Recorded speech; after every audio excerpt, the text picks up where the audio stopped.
आम तौर पर जब शरीर में कोई तकलीफ होती है ना, तो हमारे पास उसे देखने का एक बड़ा ही स्पष्ट तरीका होता है। हाँ, एक बहुत ही साइंटिफिक तरीका। बिल्कुल। मतलब मान लीजिए किसी की हड्डी टूट गई है, तो वो डॉक्टर के पास जाएगा, एक्सरे होगा और उस काली फिल्म पर एक टेढ़ी सफेद लकीर बिल्कुल साफ दिख जाएगी। एकदम साफ।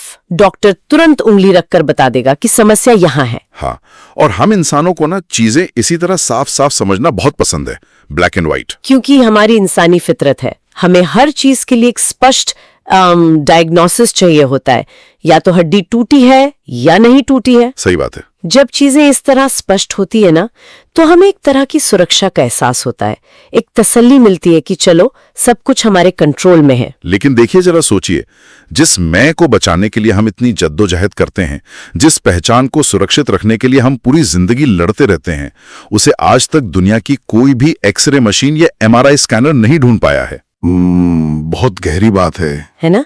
तो जिस वैचारिक और दार्शनिक स्रोत सामग्री में हम आज उतरने वाले हैं, वहाँ कोई साफ सफेद लकीर नहीं है। बिल्कुल। ये बहुत ही जटिल क्षेत्र है। आज की हमारी इस गहन चर्चा में, जो कि आचार्य प्रशांत और सूफियान आलम के बीच हुई एक बेहद गहरी बातचीत पर आधारित है, हमारा मिशन इसी मैं नाम के वायरस को डिकोड करना है, और इसे हम आसान उदाहरणों के साथ समझने की कोशिश करेंगे। और ये चर्चा इसलिए भी इतनी अहम है क्योंकि हम अक्सर, मतलब हम इंसान, विज्ञान, धर्म, कर्म और आजादी को अलग अलग बॉक्स में रख के देखते हैं। हाँ, हम उन्हें बिल्कुल अलग मानते हैं। लेकिन इस पूरी स्रोत सामग्री का गहराई से विश्लेषण करने पर ना, एक बात बिल्कुल साफ हो जाती है। वो क्या?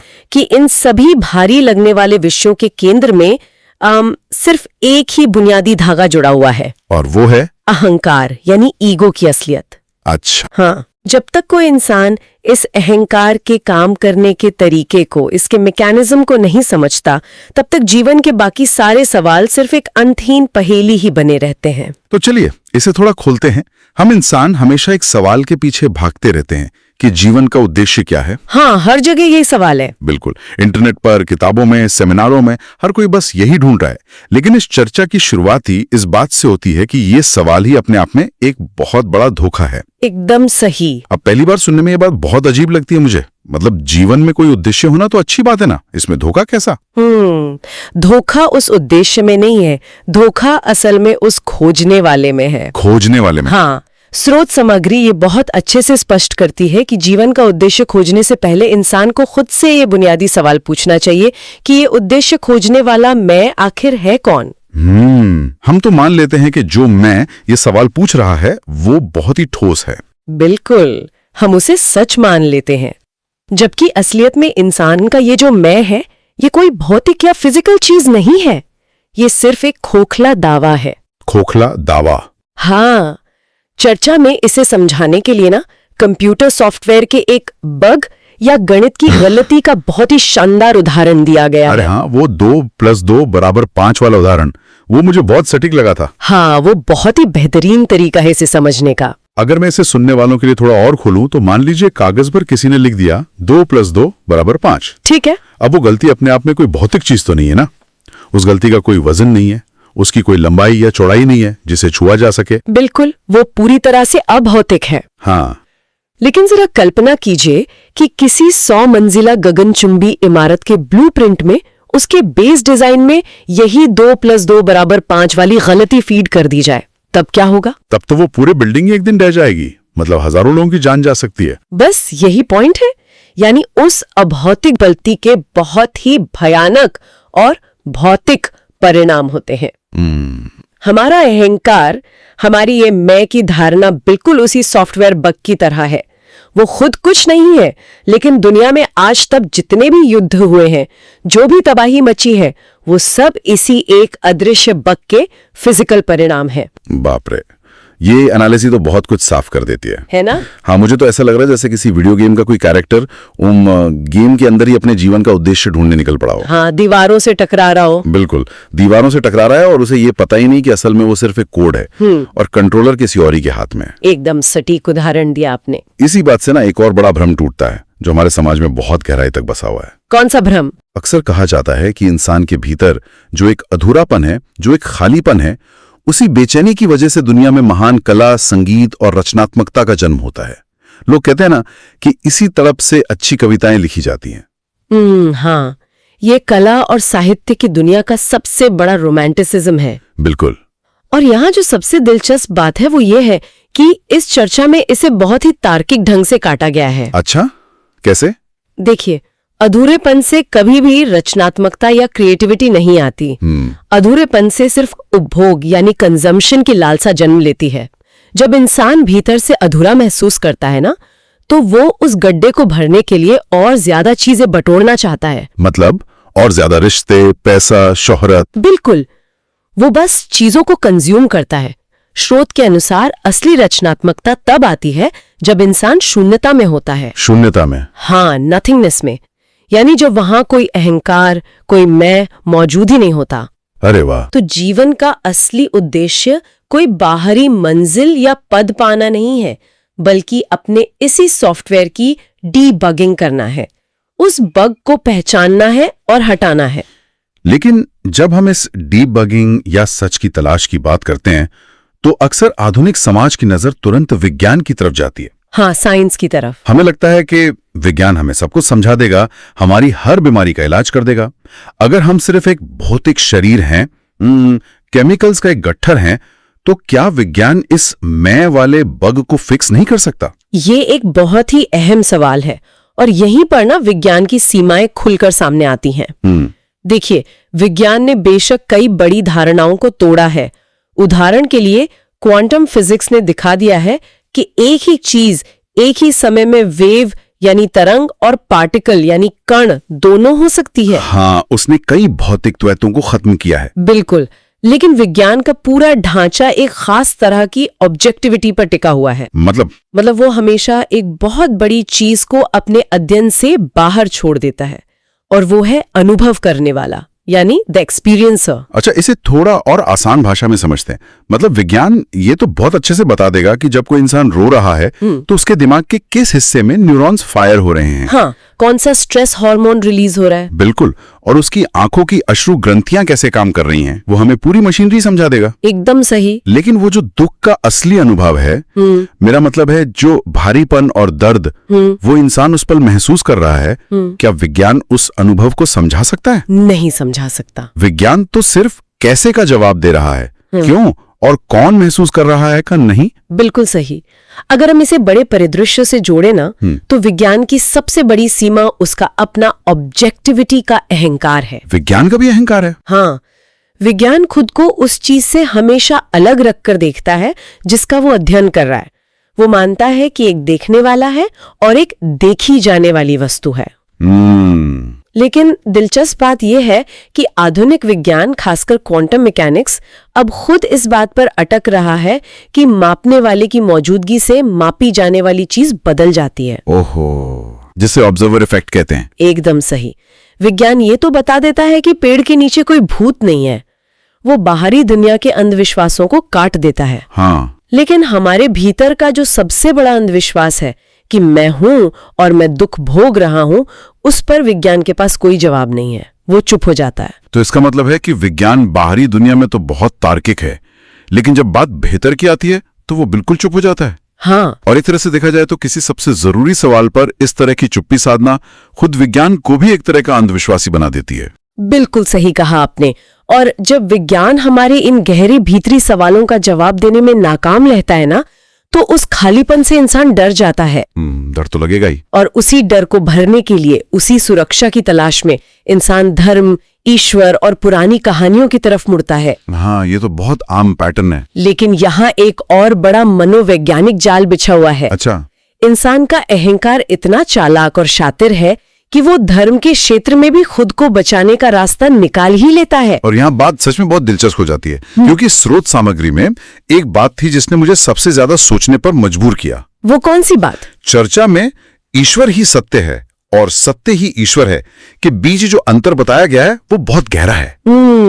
माई god is truth versus truth is god. हाँ, अब देखिए, ज्यादातर लोग तो यही मानकर बड़े हुए हैं कि उनका धर्म, उनकी किताब या उनका ईश्वर ही अंतिम सत्य है। तो इसमें बुराई क्या है? बुराई उस वाक्य के पीछे छिपे हुए अहंकार के मैकेनिज्म में है। मतलब जब कोई इंसान कहता है मेरा ईश्वर ही सत्य है, तो असल में वो सत्य की नहीं बल्कि अपने अहंकार की पूजा कर रहा होता है। अरे बाप रे। हाँ, ये ऐसा है जैसे अहंकार जब सत्य के आगे हार मानकर झुकता भी है ना, तो वो बहुत चालाकी से सत्य और खुद के बीच एक सुरक्षित दूरी बना लेता है। ताकि वो खुद बच सके। बिल्कुल। वो अपने बनाए हुए भगवान को एक ढाल की तरह इस्तेमाल करता है, धर्म की एक पवित्र चादर ओढ़ लेता है ताकि कोई उसकी मान्यताओं पर सवाल ना उठाए और उसका अपना अस्तित्व बचा रहे। और शायद इसीलिए वो अपने उस बनाए हुए भगवान को दूसरों पर थोपने लगता है। एकदम सही। अगर कोई दूसरा उस भगवान को नहीं मानता तो उसे लगता है कि उसके मैं पर हमला हो रहा है। दुनिया भर में इतिहास से लेकर आज तक जो भी धार्मिक युद्ध और भयानक हिंसा हुई है, उसका मूल कारण यही तो है। एकदम सटीक बात कही आपने। इंसान की बनाई हुई कहानियां या माइथोलॉजी हर संस्कृति में अलग अलग होती हैं। हाँ, बिल्कुल। कोई कहानी कहती है कि दुनिया 7 दिन में बनी, कोई कहानी कहती है कि ये किसी और तरीके से बनी, और ये अलग अलग कहानियां हमेशा आपस में लड़ती रहती हैं। लेकिन जो इंसान ये कहता है कि सत्य ही ईश्वर है, वो किसी मान्यता से नहीं चिपकता, वो एक ईमानदार खोज में निकलता है। और सत्य सिर्फ एक होता है, सत्य कभी किसी से लड़ता नहीं है। बिल्कुल नहीं लड़ता। इसी बात को समझाते हुए ना चर्चा में एक बहुत ही प्यारा शब्द आया था, आस्तिक। हम आमतौर पर आस्तिक उसे मानते हैं जो मंदिर मस्जिद जाता हो, पूजा पाठ करता हो या किसी खास भगवान को मानता हो। हाँ, आम धारणा तो यही है, लेकिन स्रोत के अनुसार आस्तिक शब्द की जड़ संस्कृत के अस्ति शब्द में है। अस्ति मतलब इट इज। हाँ, इसका असली दार्शनिक अर्थ ये मानना है कि सत्य है और इस झूठे अहंकार को मिटाया जा सकता है। यहाँ स्रोत में एक पश्चिमी दार्शनिक हेगेल के सिद्धांत सबलेशन का भी बहुत खूबसूरती से जिक्र किया गया है। हाँ, वो मिटाना, बचाना और उठाना वाली बात। बिल्कुल। इसे थोड़ा और स्पष्ट तरीके से कैसे समझे, सुनने वालों के लिए थोड़ा आसान कर सकें अगर। जरूर। हेगेल का मानना था कि किसी भी चीज के विकास के लिए पुरानी अवस्था का मिटना बहुत जरूरी है। इसे अंग्रेजी में नेगेशन, प्रिजर्वेशन, एलिवेशन कहते हैं। जब इंसान का ये झूठा अहंकार मिटता है, यानी नेगेशन होता है, तभी उसके भीतर जो असल सत्य या उसका असली रूप है वो बच पाता है, प्रिजर्व हो पाता है। अच्छा। और फिर वो एक ऊंचे स्तर पर उठ पाता है, जिसे एलिवेशन कहते हैं। अरे वाह। इसलिए जो इंसान ईश्वर की अपनी गढ़ी हुई कहानियों से चिपका है, जो सिर्फ अपनी मान्यताओं और धारणाओं की सुरक्षा कर रहा है, वो इंसान भले ही दिन भर पूजा करता हो, असल में वो घोर नास्तिक है। नास्तिक है। हाँ, क्योंकि वो सत्य को आने ही नहीं दे रहा है, उसने दरवाजे बंद कर रखे हैं। रुकिए, अगर यहां तक की सारी बात को हम एक साथ रखकर देखें, अगर मेरा धर्म, मेरी कहानियां सब एक झूठा बचाव हैं, विज्ञान मुझे पूरी तरह नहीं समझ सकता और मेरा ये मैं भी सिर्फ एक सॉफ्टवेयर बग है, तो फिर मेरे कर्मों का क्या? बहुत अच्छा सवाल है। जो फैसले हम हर दिन लेते हैं उनका क्या? अभी मैंने जो ये कॉफी पीने का फैसला किया, क्या वो मेरी आजाद इच्छा या फ्री विल नहीं है? ये वो सवाल है जहां अक्सर लोग सबसे ज्यादा उलझते हैं। हाँ, मुझे भी उलझन हो रही है। इंसान को लगता है कि कर्म का सिद्धांत मतलब पिछले जन्मों का कोई बैंक बैलेंस है जहां अच्छे बुरे कर्मों का हिसाब रखा जा रहा है। हम सब यही सुनते आए हैं। लेकिन गीता जैसे ग्रंथों का मूल संदेश ये है कि कर्म का सिद्धांत काम के बारे में नहीं, बल्कि कर्ता यानी काम को करने वाले के बारे में है। कर्ता के बारे में। हाँ, ब्रह्मांड बहुत विशाल और गतिशील है, सब कुछ अपने आप हो रहा है एक प्राकृतिक लय में। तकलीफ या बंधन तब शुरू होता है जब इंसान का अहंकार बीच में आके खड़ा हो जाता है और दावा करता है कि ये मैंने किया। बिल्कुल। इसे समझने के लिए ना स्रोत में 2 थप्पड़ों का बड़ा ही बेहतरीन और व्यावहारिक उदाहरण दिया गया है। हाँ, वो उदाहरण बहुत कमाल का है। मान लीजिए किसी इंसान को थप्पड़ पड़ता है। ठीक है।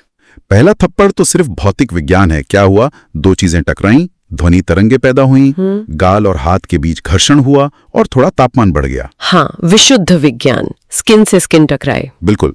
लेकिन इसके तुरंत बाद एक दूसरा थप्पड़ गूंजता है, जो बाहर से नहीं बल्कि इंसान के भीतर से आता है। तूने मुझे मारा। हाँ, मेरी इतनी बेइज्जती, तुम एक गंदे इंसान हो। ये दूसरा थप्पड़ उस अहंकार का है जिसे चोट लगी है। और गीता का पूरा उपदेश इसी फालतू कर्ता को, इस झूठे मैं को बीच में से हटाने के बारे में है। अगर कर्ता नहीं है तो ब्रह्मांड में कर्म तो बिना हमारे अहंकार के भी बहुत अच्छे से हो जाएगा। सही बात है। अब आते हैं आपके उस सवाल पर कि क्या आपके पास ये कॉफी पीने की फ्री विल है? हाँ, वो तो है ना। इसे ऐसे समझिए कि ब्रह्मांड में भौतिक चीजों के पास कोई फ्री विल नहीं होती। ठीक है। क्या गुरुत्वाकर्षण के प्रभाव में गिरती हुई किसी गेंद के पास ये आजादी है कि वो हवा में रुक जाए और कहे कि मैं नीचे नहीं गिरूंगी? नहीं, बिल्कुल नहीं। तो भौतिक चीजों के पास नहीं है, ये तो समझ आता है। लेकिन हम तो इंसान है ना, हमारे पास सोचने की क्षमता है। तो क्या हमारे पास आजादी है? स्रोत सामग्री को सुनकर तो मुझे ऐसा लग रहा है कि फ्री विल नाम की कोई चीज है ही नहीं जब तक ये मैं जिंदा है। यही सबसे कड़वी सच्चाई है। इस अहंकार के पास भी कोई फ्री विल नहीं है। अरे क्यों?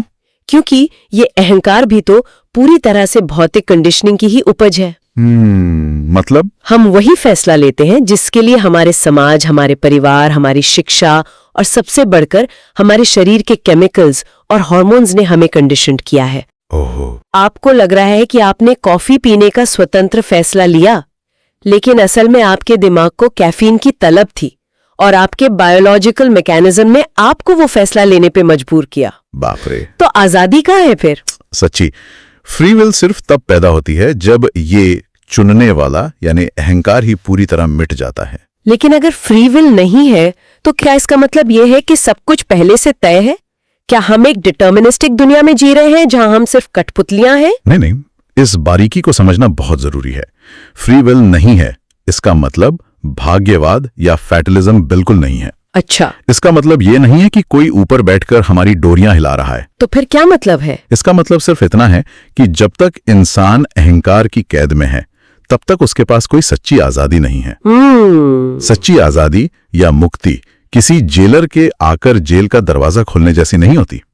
मुक्ति तो उस कैदी के उस जेल के अंदर ही पूरी तरह मिट जाने जैसी है। अरे वाह, जब कैदी ही नहीं रहा तो फिर कैद कैसी? वही सच्ची आजादी है। लेकिन देखिए, इंसान इस कैदी को यानी अपने अहंकार को मिटाने की कीमत चुकाना नहीं चाहता। बिल्कुल नहीं चाहता। क्योंकि ये बहुत डरावना लगता है, अपना ही अस्तित्व मिटा देना।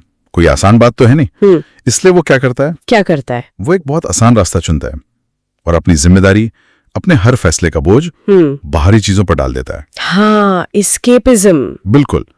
और यहीं से इस चर्चा में एंट्री होती है ज्योतिष से लेकर आज के दौर के इंटरनेट एल्गोरिथम तक की। ये जिम्मेदारी से भागने का सबसे पुराना खेल है। देखिए, ज्योतिष तब तक बहुत तार्किक और शानदार है जब तक वो खगोल विज्ञान यानी एस्ट्रोनॉमी है। मतलब ग्रहों की चाल, उनकी दूरी और उनके भौतिक प्रभाव का अध्ययन। हाँ।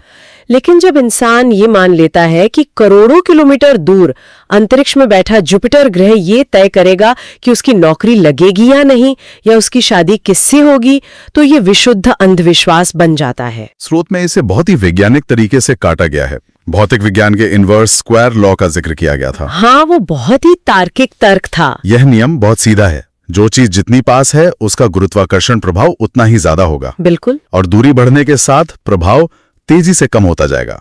इस सीधे से गणित के हिसाब से तो आसमान में बैठे चांद या मंगल ग्रह से कई गुना ज्यादा गुरुत्वाकर्षण का प्रभाव उस सोफे का होना चाहिए जिस पे इंसान बैठा है। एकदम सही बात है, लेकिन हम जिम्मेदारी से भागने के लिए ग्रहों को दोष देते हैं। हाँ। और ये अपने फैसलों की जिम्मेदारी से भागने की जो प्रवृत्ति है ना, ये हमें विकास यानी एवोल्यूशन की तरफ नहीं बल्कि विनाश की तरफ ले जा रही है। विनाश की तरफ? हाँ। कैसे? थर्मोडायनामिक्स में एंट्रोपी का एक नियम है जो कहता है कि ब्रह्मांड में अव्यवस्था या डिसऑर्डर लगातार बढ़ रहा है। अगर इंसान का ये अहंकार सिर्फ एक भौतिक प्रक्रिया है तो वो भी इस अव्यवस्था का शिकार है। सही बात है। हम खुद को इवोल्यूशन का सबसे बेहतरीन और समझदार उत्पाद मानते हैं, लेकिन सच्चाई शायद ये है कि अपने इस अहंकार के कारण हम एक बहुत ही बिगड़े हुए उत्पाद हैं जो अपने ही घर, अपने ही ग्रह को नष्ट करने पर तुले हुए हैं। आज की पीढ़ी का उदाहरण इस बात को और भी साफ कर देता है, मुझे लगता है। हाँ, कैसे? बाहर से देखने पर आज की जनरेशन के पास इतनी बाहरी आजादी है जितनी शायद मानव इतिहास में पहले कभी नहीं थी। बिल्कुल, वे जहां चाहे जा सकते हैं। हाँ, जो चाहे पहन सकते हैं, जो चाहे बोल सकते हैं। लेकिन ये स्थिति एक बड़े विरोधाभास को जन्म देती है। कैसा विरोधाभास? ऐसा लगता है जैसे किसी इंसान के पास दुनिया के हर आलीशान महल के हर दरवाजे की चाबियां हों, लेकिन वो खुद अपने ही दिमाग के एक अंधेरे छोटे से कमरे में कैद होकर बैठ गया हो। बहुत उम्दा एनालॉजी है ये, है ना? आज बाहर से हम जितने आजाद और आधुनिक दिखते हैं, भीतर से अपनी वासनाओं, अपने शरीर के हार्मोन्स और सोशल मीडिया इन्फ्लुएंसर्स के उतने ही बड़े गुलाम बन चुके हैं। बिल्कुल सही। स्रोत में एक बहुत ही गहरी और चेतावनी देने वाली बात कही गई है। क्या बात? कि बाहरी आजादी हमेशा उसी अनुपात में मिलनी चाहिए जिस अनुपात में इंसान भीतर से आजाद हो। बिना भीतरी आजादी और समझ के अगर बाहरी आजादी मिल जाए तो वो सिर्फ और सिर्फ विनाश लाती है।